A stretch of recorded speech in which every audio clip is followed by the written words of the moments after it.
Demikian juga ketika kita membahas tauhid, ini kenyataan zaman sekarang. Ketika kita membahas tentang tauhid, kita mengatakan bahwasanya tauhid terbagi menjadi 3. Ini bukan untuk, ini sekedar metode pembelajaran.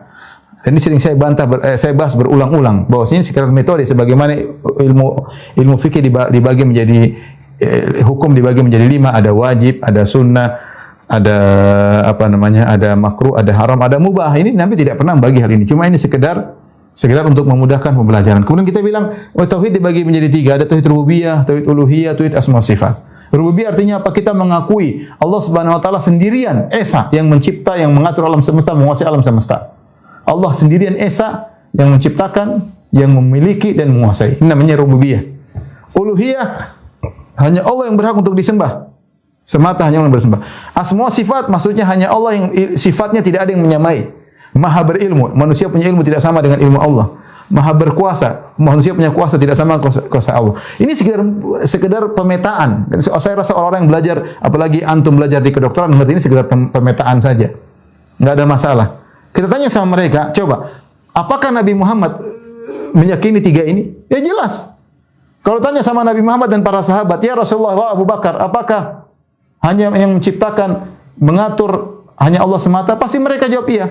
Tidak ada Nabi Muhammad mengatakan ada yang lain selain Allah menciptakan. Ada yang lain selain Allah mengatur. Tidak ada. Pasti jawabnya iya. Nah, itu kita namakan rububiyah. Tauhid rububiyah. Coba tanya Nabi Muhammad SAW dan para sahabat, apakah ada yang berhak disembah selain Allah? Tentu tidak ada. Itu yang kita namakan dengan uluhiyah. Coba kita tanya para sahabat, para Nabi SAW.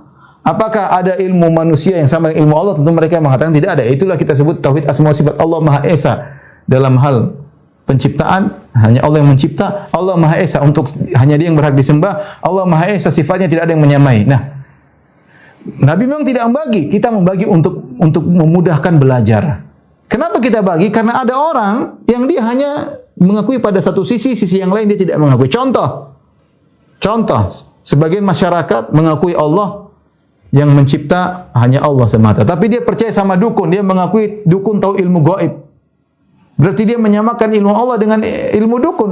Sebagaimana Allah tahu ilmu gaib, dukun juga. Di sini syirik. Nah, kita perlu membagi kesalahanmu dalam tauhid asma wa sifat. Contoh kaum musyrikin Arab mereka mengaku yang mencipta hanya Allah, tapi mereka beribadah kepada selain Allah.